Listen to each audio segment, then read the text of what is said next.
জনপ্রিয় অভিনেত্রী নুসরাত ফারিয়া সুযোগ পেলেই বেরিয়ে পড়েন বিদেশ ভ্রমণে। ভক্তদের সঙ্গে ভাগ করে নেন নানা মুহূর্তের ছবি। সেই ধারাবাহিকতায় এবার সমুদ্র তীরে কাটানো কিছু মনোমুগ্ধকর ছবি সামাজিক মাধ্যমে শেয়ার করে আলোচনায় এসেছেন তিনি। রহস্যময় সেই ভ্রমণের ছবিগুলো ঘিরে ভক্তদের মধ্যেও তৈরি হয়েছে ব্যাপক কৌতূহল ও উন্মাদনা।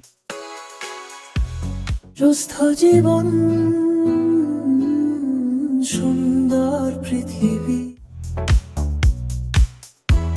নিজের ফেসবুক পেজে একগুচ্ছ নতুন ছবি পোস্ট করেছেন নুসরাত ফারিয়া, যেখানে তাকে দেখা যায় চোখে সানগ্লাস, হাতে ব্যাগ, সাথে মানানসই ওয়েস্টার্ন ড্রেস, পেছনে নীল জলের সমুদ্র। ছবির ক্যাপশনে তিনি লিখেছেন, এই জায়গার কথা কিছুতেই ভুলতে পারছি না। তবে ছবিগুলো কোথায় তোলা হয়েছে সেই বিষয়ে কোনো তথ্য দেননি অভিনেত্রী। সমুদ্রের পাড়ে তার প্রাণবন্ধ উপস্থিতি মুহূর্তেই নজর কাড়ে নেটিজেনদের। মন্তব্যের ঘরে ভক্ত অনুরাগীরা প্রশংসায় ভাসিয়েছেন অভিনেত্রীকে। কেউ তার স্টাইলের প্রশংসা করেছেন, আবার কেউ জানতে চেয়েছেন ছবির লোকেশনগুলো ঠিক কোথাকার। এদিকে কিছুদিন আগেই নতুন সিনেমার খবর দিয়েছিলেন অভিনেত্রী। শীঘ্রই মুক্তি পাবে অনম বিশ্বাস পরিচালিত তার সিনেমা ঠিকানা বাংলাদেশ।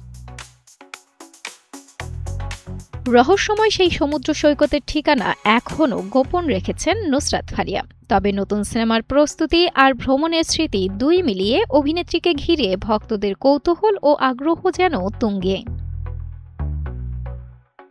সাঞ্জনার সাথী, কালের কণ্ঠ।